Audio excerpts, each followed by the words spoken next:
अजीज़ तलबा और तालबात, Farooq foundation online school के ज़रिए यकसा नसाब के मुताबिक तालीम हासिल करें। अगर हमारी वीडियोस पसंद आएँ तो चैनल को सब्सक्राइब करें और दोस्तों के साथ शेयर करें और बेल आइकन को लाजमी दबाएं ताकि आइंदा आने वाली तालीमी वीडियोस आप हासिल कर सकें। अस्सलाम वालेकुम बच्चों, उम्मीद है आप सब खैरियत से होंगे। बच्चों, ऑनलाइन स्कूल से आप मुकम्मल तालीम हासिल करके बोर्ड का इम्तहान बराए जमात नहम और दहम बेहतर तौर पर पास कर सकते हैं। आप अपनी उम्र और तालीम के मुताबिक मज़ीद तालीम हासिल करें। वालिदैन से फ़ोन या कंप्यूटर पर हमारी वीडियोस के ज़रिए तालीम हासिल करने की दरख्वास्त करें। रोज़ाना 1 से 2 घंटे ऑनलाइन पढ़ाई करें और जब आप स्कूल जाएंगे तो आपको मज़ीद किसी मदद की ज़रूरत नहीं होगी। इस तरह पढ़ाई करके अपना वक्त और वालिदैन के अखराजात में बचत कर सकते हैं। ऑनलाइन स्कूल की कोई फ़ीस नहीं है। आप जूम पर भी क्लासेस का फ़ायदा उठा सकेंगे। हर मजमून की मुकम्मल तालीमी वीडियोस मौजूद हैं। Assalamu alaikum students. Hope so you all are fine. Today in this lecture we are going to start our chapter number 7 from our geography book class 7 and our topic is agriculture. Agriculture is the backbone of every economy. ठीक है, किसी भी country के लिए agriculture का होना बहुत ज़रूरी है। ठीक है, जाहिर सी बात है, हम अपनी जितनी भी फूड रिक्वायरमेंट है उसको हम एग्रीकल्चर के थ्रू पूरा करते हैं।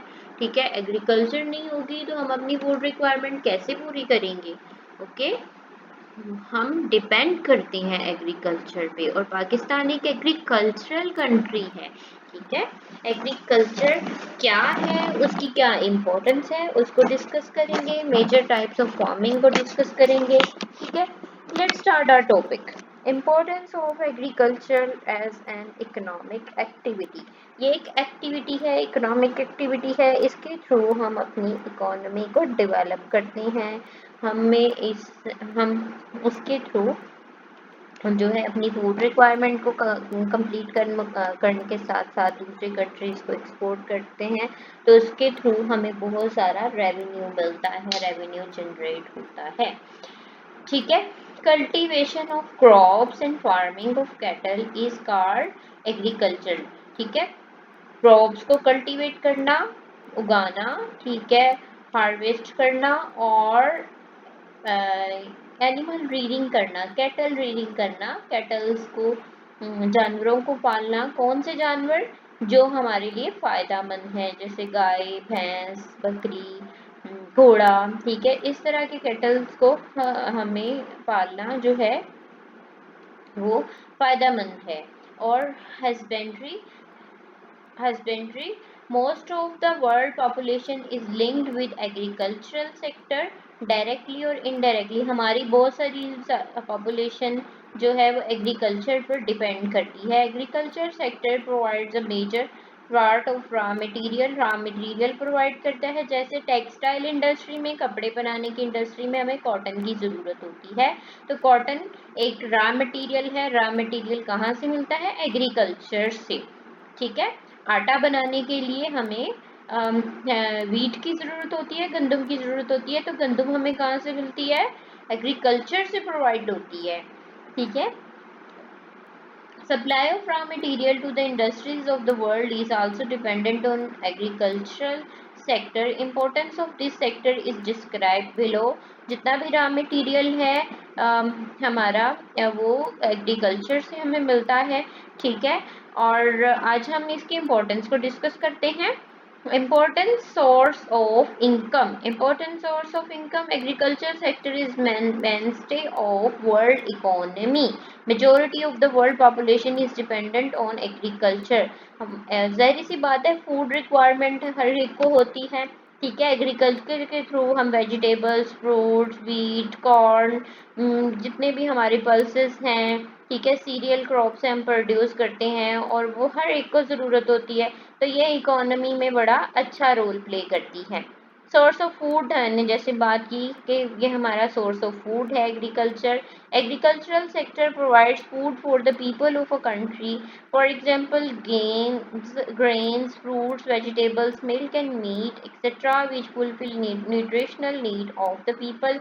ये हमारी न्यूट्रिशनल नीड्स को पूरा करती है। इसके थ्रू हमें क्या मिलता है?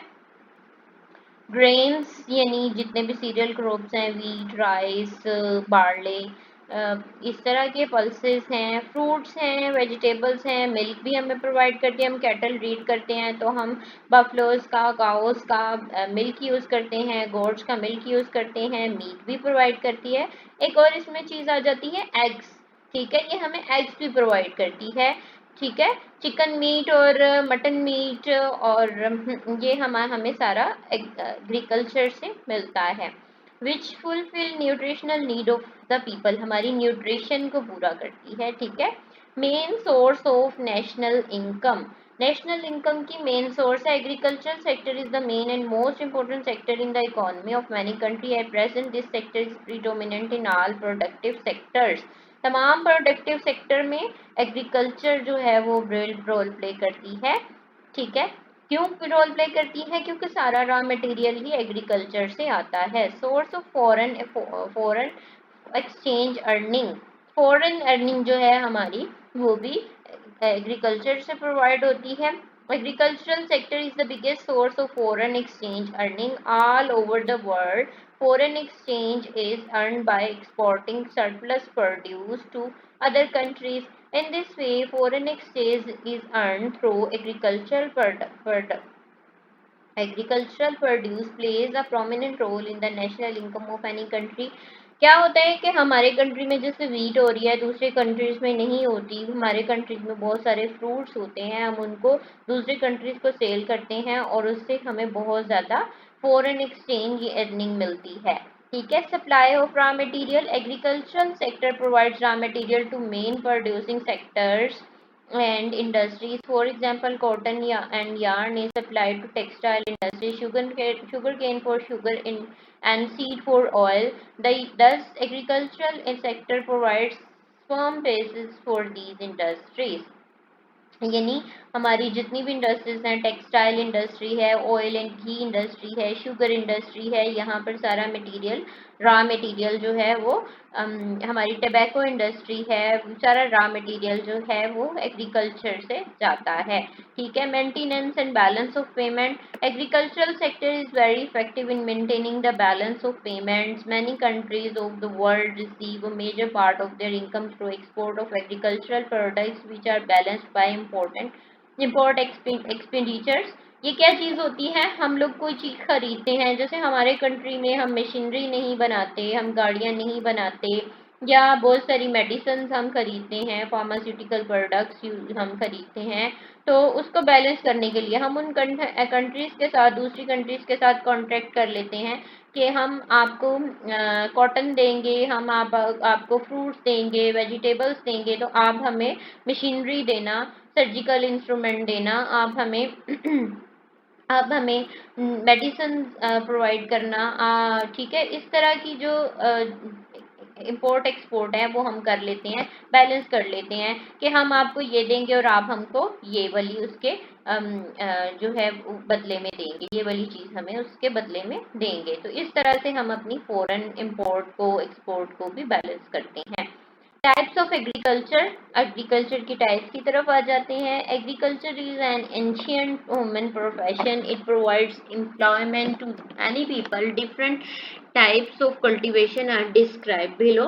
एंशियंट प्रोफेशन है, एंशियंट प्रोफेशन मतलब कदीम, सबसे पहला, सबसे कदीम, सबसे पुराना, सबसे एंशियंट प्रोफेशन जो है वो एग्रीकल्चर है। ये एम्प्लॉयमेंट प्रोवाइड करता है हमें।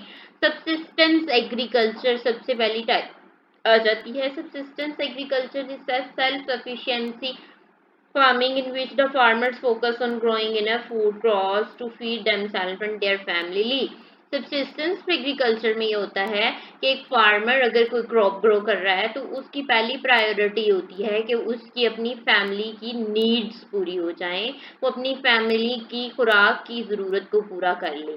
ठीक है, इसमें सिर्फ वो अपनी फैमिली की या अपनी फूड रिक्वायरमेंट को फुलफिल कर रहा है. Most of the fields are small where the use of modern machinery is not possible. This type of agriculture is practiced in South Asia, Southeastern Asia and China. इस तरह की agriculture जो है वो साउथ एशिया में, south east Asia में होती है, साउथ ईस्टर्न एशिया में और चाइना में होती है. हमारे यहाँ हमारे पाकिस्तान में ऐसी सब्सिस्टेंस एग्रीकल्चर जो है वो नॉर्दर्न एरियाज में होती है, माउंटेन्स पर, क्योंकि उनकी छोटी छोटी सी फील्ड्स होती हैं. फील्ड्स भी नहीं हम कह सकते हैं, जैसे हम घर में क्यारियां बना के कोई सब्जी लगा लेते हैं ना, उस तरह की वहाँ पर जो है वो एग्रीकल्चर होती है. वो सिर्फ उस चीज को जिसको वो ग्रो कर रहे हैं वो अपने लिए ही ग्रो करते हैं, दूसरों के लिए ग्रो नहीं करते, सिर्फ अपनी रिक्वायरमेंट के लिए, अपनी और अपनी फैमिली की रिक्वायरमेंट के लिए ग्रो करते हैं. तो इस तरह की फार्मिंग को हम सबसिस्टेंस फार्मिंग कहते हैं. Intensive agriculture.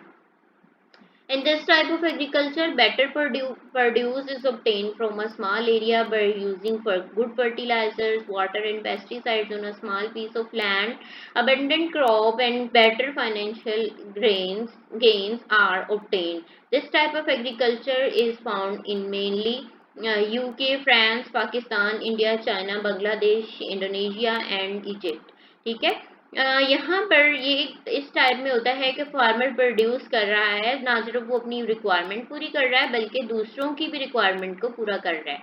जो उससे सरप्लस है उसको वो मार्केट में सेल करता है और उससे उसको बहुत सारे पैसे मिल जाते हैं, जिससे वो अपनी दूसरी रिक्वायरमेंट को पूरी कर सकता है. इसमें वो फर्टिलाइजर भी यूज करते हैं, मशीनरी भी यूज करते हैं, पेस्टिसाइड्स कीड़े मार अद्वियात जो होती हैं उनको भी यूज करते हैं. ठीक है, अपनी लैंड पर, और एक स्मॉल एरिया से ज्यादा प्रोडक्शन कर रहा है. और इस तरह की जो है एग्रीकल्चर यूके, फ्रांस में, पाकिस्तान में है, इंडिया में है, चाइना, बांग्लादेश, इंडोनेशिया और बहुत सारे कंट्रीज में है. Extensive agriculture. This type of agriculture is practice in countries where land for cultivation is abundant. जहाँ पर कल्टीवेटेड लैंड जो है वो बहुत ज्यादा है. ठीक है. In USA, Canada, Russia, Australia and Brazil, etc. The land is more than population, so modern machinery is used for agriculture on a large scale. Canada में, रशिया में, चाइना में, ऑस्ट्रेलिया में, ब्राज़ील में जो फील्ड्स हैं, जो खेत हैं, वो बहुत बड़े बड़े हैं और वहाँ पर पॉपुलेशन कम है. पॉपुलेशन से ज़्यादा एग्रीकल्चरल एरिया है, तो वहाँ पर फील्ड्स जो हैं वो क्रॉप्स वो बहुत बड़ी बड़ी हैं. इसलिए यहाँ पर वो लोग जो है बहुत ज़्यादा अमाउंट में प्रोडक्शन क्रॉप्स को ग्रो करती हैं. Then commercial agriculture. This type of agriculture is for commercial purpose. इसको commercial purpose के लिए ही use किया जाता है. Crops are produced on large scale to earn profit in some parts of Canada, USA, Australia and Argentina, etc. Commercial agriculture is practiced. इसमें सिर्फ वो वाली चीजें ग्रो करते हैं जिसको सेल किया जा सकता हो. जैसे हमारे कंट्री में, पाकिस्तान में भी बहुत सारी चीजें, बहुत सारे, जैसे हम वीट को कुछ लोग इसीलिए ग्रो करते हैं कि हम लोग इसको जब हार्वेस्ट करेंगे तो इसको सेल करेंगे. ठीक है. राइस को हम इसलिए ग्रो करते हैं, कॉटन को हम इसीलिए ग्रो करते हैं. ठीक है. ये सारी हमारी कैश क्रॉप्स हैं जिनसे हमें कैश आती है. Plantation agriculture. Crops grown on plantation include sugar cane, banana, coconut, spices and coffee. Plantation means जिसकी हम लोग प्लांट्स लगाते हैं. ठीक है. जैसे शुगर केन के, बनाना के, कोकोनट के, स्पाइसेस और कॉफी के प्लांट्स हम लगाते हैं. This type is commonly found in Southeast Asia, Africa, America, Malaysia, Indonesia and Sri Lanka. इस तरह की इन एरियाज में एग्रीकल्चर मिलती है हमें. The field for this agriculture are usually very vast. और इसके जो फील्ड्स होती हैं, जो खेत होते हैं, वो बहुत बड़े होते हैं. Truck farming. Perishable fruits and vegetables are brought to the market in trucks, hence the name. Big cities and industrial centers play a crucial role in encourage this type of agriculture because they have markets. Instant profits are earned by selling the product Coastal areas of USA are important centers of truck farming. Truck farming means कि हमने कोई crop यहाँ पर grow की है, ठीक है, लेकिन उसकी डिमांड यहाँ पर नहीं है, उसकी डिमांड कहीं और है, तो हम उसको ट्रक में लोड करके, व्हीकल्स में लोड करके दूसरी मार्केट्स में ले जाएंगे, ठीक है, और हम वहां पर उसको सेल करेंगे, और वो वहाँ फौरन से सेल हो जाएगी और हमें जल्दी से उसका कैश भी मिल जाएगा, हमें फौरन से उसका प्रॉफिट भी मिल जाएगा, ठीक है। Mixed farming in this type of agriculture, crop growing and cattle breeding is done simultaneously in some region. In this type is practiced to meet the local requirements, whereas in other parts it has commercial objectives. Mixed farming is found in USA, Mexico, Brazil, South Africa, Europe and some parts of Asia. इसमें क्या करते हैं, ना सिर्फ agriculture के साथ साथ crop grow करने के साथ साथ कैटल और ब्रीडिंग भी की जाती है, ठीक है। और जो है वो कैटल ब्रीडिंग और जो क्रॉप हम ग्रो कर रहे हैं वो उस कैटल ब्रीडिंग के लिए ही यूज होती है, ठीक है। इस तरह की जो फार्मिंग है इसको हम मिक्स्ड फार्मिंग कहते हैं। ये USA, Mexico, south, Brazil, Europe और पार्ट कुछ एशिया के कुछ कंट्रीज में भी यूज होती है। Cereal crops, these crops are cultivated on a large scale to meet local requirements. Main cereal crops of Pakistan include wheat, rice, gram and various lentils. Cereal crops होती हैं, serial farming भी हम इसको कहते हैं, जिसमें सिर्फ हम अपने खेतों में राइस, व्हीट, ग्राम और दूसरी चीजें ग्रो करते हैं, जो सिर्फ हमारी लोकल नीड्स यानी हमारे कंट्री की नीड्स को फुलफिल कर सके। और आपको पता है इस टाइम पर हमारा सबसे बड़ा मसला फूड का मसला है पाकिस्तान का। हमारे यहाँ वीट प्रोडक्शन कम हो गई है और हमारी पॉपुलेशन ज़्यादा हो गई है। हमारी कंट्री में वीट पैदा होती है, गंदम पैदा होती है, वो हमारी फूड रिक्वायरमेंट को पूरा नहीं कर रही, और इस वजह से हमें दूसरे कंट्रीज से वीट को बाय करना पड़ता है, इंपोर्ट करना पड़ता है, ताकि हमारे कंट्री के जो लोग हैं उनकी फूड रिक्वायरमेंट को पूरा किया जा सके। Then the next topic is salient features of agriculture in Pakistan, ठीक है। कुछ हम इसके फीचर्स, पाकिस्तान में कुछ इसके एग्रीकल्चरल फीचर्स के बारे में बात करेंगे। इरिगेटेड एग्रीकल्चर, इरिगेटेड एग्रीकल्चर क्या होती है? Cultivation of crops by irrigation system is called irrigated agriculture. Crops को ग्रो करना, ठीक है, इरिगेशन के थ्रू वाटर सैराब करने, जिन एरिया में वाटर रिक्वायरमेंट पूरी नहीं होती वहां पर हम कैनाल्स डग करके पानी ले जाते हैं और उन क्रॉप्स को जो है वो इरिगेट करते हैं। इसको हम इरिगेशन सिस्टम कहते हैं। कैनाल्स के थ्रू क्रॉप्स को इरिगेट करने के सिस्टम को इरिगेशन सिस्टम कहते हैं। In Pakistan development of agriculture is linked with the advancement and extension of means of irrigation. Pakistan में जितना अच्छा इरिगेशन सिस्टम होगा हमारा उतनी ही अच्छी हमारी क्रॉप्स ग्रो करेंगी। Climate of the country is hot and dry, हमारा हॉट एंड ड्राई क्लाइमेट है जिसको हम सेमी एरिड क्लाइमेट कहते हैं। Northern and hilly areas of Pakistan receive reasonable rains, हमारे नॉर्दर्न एंड हिली एरियाज में जहाँ पर रेनफॉल यूजुअली ज़्यादा होती है वो भी रीजनेबल ही होती है, but rest of the country is dependent on irrigation for agriculture और फार्मिंग। हमारी फार्मिंग या एग्रीकल्चर जो है वो इरिगेशन सिस्टम पर डिपेंड करती है। Presently 75% of the total cultivated area of Pakistan depends upon irrigation. हमारा जो 75% कल्टीवेटेड एरिया है वो सारा इरिगेशन सिस्टम पर डिपेंड करता है।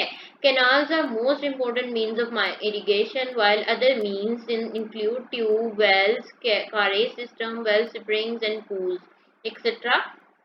क्या होता है, हम कैनाल्स डग करते हैं और कैनाल्स में वाटर कहाँ से आता है? रिवर्स से। रिवर्स हमारा नेचुरल सोर्स है। हमारे कितने रिवर्स हैं? 5 रिवर्स हैं, से इंडस, झेलम, चनाब, रावी एंड सतलुज। यहाँ इन रिवर्स से कैनाल्स डग की गई हैं, उनमें पानी जो है वो रिवर्स के थ्रू आता है और ये कैनाल्स डिफरेंट एरियाज को इरिगेट करती हैं, ठीक है। और हमारे यहाँ ज़्यादातर इरिगेशन सिस्टम जो है वो कैनाल सिस्टम है। उसके अलावा वेल्स भी यूज़ किए जाते हैं, कुएं, या जिसको आप ट्यूबवेल्स कहते हैं, ठीक है। कारेल सिस्टम है बलूचिस्तान में। वो क्या सिस्टम, कारेल सिस्टम क्या होता है कि बलूचिस्तान में टेम्परेचर बहुत ज़्यादा होता है, गर्मी बहुत ज़्यादा होती है, तो वेपोरेशन भी जाहिर सी बात है ज़्यादा होगी, इसलिए ज़मीन के अंदर नालियाँ बनाई जाती हैं ज़मीन के अंदर, ठीक है, ऊपर से कवर्ड होती हैं ताकि वो वाटर इवेपोरेट ना हो सके और कैनाल्स और क्रॉप्स को इजीली इरिगेट कर सके। वेल्स यूज किए जाते हैं, स्प्रिंग्स बनाए गए हैं और पूल्स बनाए गए हैं जिनके थ्रू हम अपनी क्रॉप्स को इरिगेट करते हैं। रेन शेड एग्रीकल्चर, हमारे जितने भी माउंटेनियस एरियाज हैं वहाँ पर रेन शेड होती है, एग्रीकल्चर होती है। In the areas where in the underground water is not suitable for cultivation and canal water can not reach, agriculture is mainly dependent on rain water, this is called rain shed agriculture. पहाड़ों पर हम canals नहीं डग कर सकते क्योंकि पहाड़ों पर पानी नहीं चढ़ता, ठीक है, पानी तो नीचे की तरफ मूव करता है, ठीक है, ऊपर की तरफ तो मूव नहीं करता। और दूसरा, हमारे कुछ ऐसे एरियाज हैं जहाँ का ज़मीन का पानी, अंडरग्राउंड वाटर जो है वो अच्छा नहीं है क्रॉप्स के लिए, तो वहाँ पर ऐसे, और वहाँ पर कैनाल्स भी नहीं है, हमारा इरिगेशन सिस्टम भी नहीं है, तो इसलिए ऐसे एरियाज में जो क्रॉप्स हैं वो सिर्फ रेनफॉल पर डिपेंड करती हैं, तो ऐसे एरियाज में जो एग्रीकल्चर होती है उसको हम रेनशेड एग्रीकल्चर कहते हैं। This type of agriculture is practice in desert areas, plateaus and mountainous regions. हमारे डेजर्ट और प्लेट्यूज और माउंटेनस रीजन्स हैं वहाँ पर ये प्रैक्टिस की जाती है। In Pakistan rainfed agriculture is commonly found in the district of Muzaffargarh, Layyah, Bhakkar and Bahawalpur. ये चार हमारे पास एरियाज हैं जहाँ पर इस तरह की मोस्टली इस तरह की एग्रीकल्चर होती है। Where spike millet, pearl millet, wheat, maize and mustard are grown in adequate amount. यहाँ पर ये बहुत ज़्यादा अमाउंट में इन क्रॉप्स को, क्योंकि इतनी ज़्यादा पानी की ज़रूरत नहीं होती, तो इस तरह की इन क्रॉप्स ग्रो की जाती हैं, ठीक है। उसके बाद है mountainous agriculture. Step fields are formed by cutting hills, slopes, cultivated areas, cultivate crops in mountainous regions of Pakistan. Both rain shed and irrigated types of agriculture are practiced. Terrace बनाए जाते हैं, टेरेस फार्मिंग, ठीक है, इसको हम कहेंगे, ठीक है, टेरेस बनाए जाते हैं वहाँ पर स्टेप वाइज, जैसे हमारी सीढ़ियाँ होती हैं वहाँ पर स्टेप वाइज क्रॉप्स होती हैं, फील्ड्स होती हैं, ठीक है, वो जहाँ से चश्मा गुजरता है उसके पास से वो बना लेते हैं क्रॉप्स को, वो step wise terraced type fields बना लेते हैं, तो उसके वो चश्मे से पानी लेकर अपनी क्रॉप्स को ग्रो करते हैं, ठीक है। और रेन पे भी डिपेंड करता है, जहाँ पर स्प्रिंग नहीं होगा, चश्मा नहीं होगा, तो वहाँ पर रेनफॉल होगी। इन सवार, Chitral, Dir etcetera water of natural springs is use for irrigation through small water courses के थ्रू, स्प्रिंग्स के थ्रू वहाँ पर क्रॉप्स को इरिगेट किया जाता है। Crops of wheat, maize, fruits and vegetables extra are cultivated in mountains regions.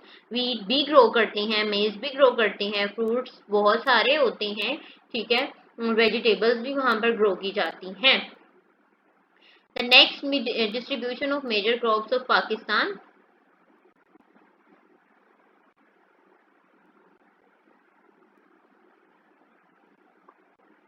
Okay, तो हम इसी में इसको डिस्कस करेंगे, डिस्ट्रीब्यूशन ऑफ मेजर क्रॉप्स को। अच्छा जी, हम पाकिस्तान की मेजर क्रॉप्स को डिस्कस करेंगे और इसकी डिस्ट्रीब्यूशन की बात करेंगे कि कौन से एरिया में कौन सी क्रॉप्स हैं। Major crops of Pakistan are divided into two main regions, main seasons, rabi and kharif. हम एक रबी क्रॉप की बात करते हैं और खरीफ क्रॉप की बात करते हैं। Rabi crops are sown in winter, rabi crops winters में ग्रो की जाती हैं, that is October, and harvested in the summer, जो हम समर में, गर्मियों में उसको हार्वेस्ट करते हैं। And these includes wheat, barley, gram, oil seed. इसमें हम वीट मेजर हमारा क्रॉप है, बार्ले भी मेजर है, ग्राम एंड ऑयल सीड जो है वो माइनर क्रॉप्स हैं हमारी, जिनको हम ग्रो करते हैं। उसके अलावा हम बहुत सारी वेजिटेबल्स भी ग्रो करते हैं इसमें। In Pakistan, food and cash crop are grown. Pakistan में फूड क्रॉप जो हमारी फूड रिक्वायरमेंट को पूरा करते हैं और कैश क्रॉप जो हमारी इकोनॉमी को ग्रो करती हैं वो वाली क्रॉप्स ग्रो की जाती हैं. Food crops like rice, wheat, maize, spike and pearl millet extra cater the food needs of growing population of the country. ये सारी जो है हमारी फूड रिक्वायरमेंट को कंप्लीट करती हैं. Crops harvested for the purpose of making profit are called cash crops. जो हम सिर्फ अपनी प्रॉफिट को अर्न करने के लिए ग्रो करती हैं उनको कैश क्रॉप कहते हैं, जिनमें कॉटन है, राइस है, शुगर केन, टबैको है और बहुत सारी क्रॉप्स हैं. These crops are an important source of industrial raw material domestically. हमारी मतलब डोमेस्टिक नीड को भी पूरा करती हैं, ये हमारे पाकिस्तान की नीड को भी पूरा करती हैं. Different types of lentils and fruits are also harvested in a country. Lentils यानी पल्सेस जिनको हम कहेंगे और फ्रूट्स जो हमारे हम कंट्री हमें हार्वेस्ट किए जाते हैं. Pakistan is famous for its fruits. All provinces of Pakistan produce fruits. Important fruits are mango, citrus fruits. Citrus fruits कौन से होते हैं? Citrus fruits जैसे ऑरेंजेस हैं, लेमन्स हैं, ग्रेप फ्रूट्स हैं, ठीक है. ये सारे हमारे जो हैं वो सिट्रस फ्रूट्स हैं. Grapes, apple, plum, apricot, dates and peach ये सारे क्रॉप्स ग्रो किए जाते हैं. Fruits in large quantity are also exported to other countries. Major crops of Pakistan are described. बहुत ज़्यादा अमाउंट में हम लोग सिट्रस फ्रूट्स इंपोर्ट करते हैं, दूसरे कंट्रीज को भेजते हैं, ठीक है. बहुत ज़्यादा अमाउंट में मैंगो सेल करते हैं, बहुत ज़्यादा अमाउंट में एप्पल्स जो हैं वो इंपोर्ट किए जाते हैं, ठीक है. बहुत ज़्यादा अमाउंट में हम लोग जो है वो जो सबसे ज़्यादा है वो सिट्रस फ्रूट्स को हम एक्सपोर्ट करते हैं. इसके अलावा पाकिस्तान जो है वो फोर्थ लार्जेस्ट कंट्री है कॉटन को एक्सपोर्ट करने वाला. कॉटन प्रोडक्शन हमारे यहाँ बहुत ज़्यादा होती है, हम दूसरे कंट्रीज को सेल करते हैं. राइस को बहुत ज़्यादा दूसरे कंट्रीज को इंपोर्ट किया जाता है, ठीक है. मेजर क्रॉप में आ गई हमारी rice. Rice is an important kharif crop in Pakistan. Kharif crops कौन सी होती हैं जिनको हम जून जुलाई के मंथ्स में हम ग्रो करते हैं, ठीक है, और कल्टीवेट करते हैं और हम उनको अक्टूबर नवंबर के डेज में हम उनको हार्वेस्ट कर लेते हैं. Humid climate, abundant rains and rich soft soil is best suited for this crop. इसके लिए हमें ह्यूमिड क्लाइमेट चाहिए होता है जो हमारी कंट्री का है. Not only hot climate is necessary at the time of sowing. हमें हॉट क्लाइमेट चाहिए होता है जब हम इसको सो कर रहे होते हैं या हम इसको कल्टीवेट कर रहे होते हैं. But water should remain standing in its field, ठीक है.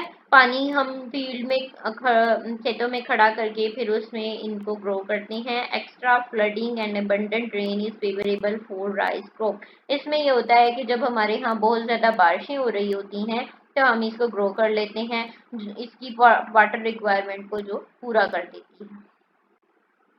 वीट के बारे में बात करेंगे, that is second major crop. Wheat is most important rabi crop. Rabi crop है जिसको हम लोग नवंबर में अक्टूबर नवंबर के डेज में ग्रो करते हैं, विंटर्स में ग्रो करते हैं और हम समर्स में मई के डेज में इसको हार्वेस्ट कर लेते हैं. Level soil is necessary for it so that watering it is easy. 2/3 of this crop is grown in canal irrigated areas. यानी 2/3 3 पार्ट में से 2 हिस्से जो इसका सिर्फ इरिगेशन के थ्रू हम लोग इसको ग्रो कर सकते हैं क्योंकि इसको वाटर की बहुत ज़्यादा ज़रूरत होती है और उन डेज में हमारे यहाँ रेनफॉल भी कम होती है. Total area under this crop is 5 million hectare. इसका एरिया कितना है? 5 मिलियन हेक्टेयर्स पर ये ग्रो की जाती है. In dry areas other than canal irrigated land of the country is grown where winter and summer rains are sure and abundant. और इन जहाँ पर ड्राई एरियाज में जहाँ पर विंटर और समर रेन ज़्यादा होती है वहाँ पर इसको ग्रो किया जाता है. अब कौन कौन से एरियाज हैं? Multan, Sahiwal, Faisalabad, Sargodha, Muzaffargarh, Jhang, Bahawalpur, Dera Ghazi Khan in Punjab, Sukkur, Hyderabad, Nawabshah and Khairpur in Sindh, Dera Ismail Khan, Peshawar, Bannu, Charsadda and Mardan in Khyber Pakhtunkhwa and Nasirabad and Kuzdar in Balochistan province are important areas for wheat production. ठीक है. वीट ग्रो करने के लिए ये एरियाज बहुत इम्पोर्टेंट हैं। अच्छा जी, ये हमारा लेक्चर आज का यहाँ पर हम एंड करते हैं। मेज़ को हम नेक्स्ट लेक्चर में डिस्कस करेंगे। आपने कोर्स लेक्चर को सुनना है और इसको समझना है, ठीक है। और तब तक के लिए अपना ख्याल रखें। अल्लाह हाफिज़।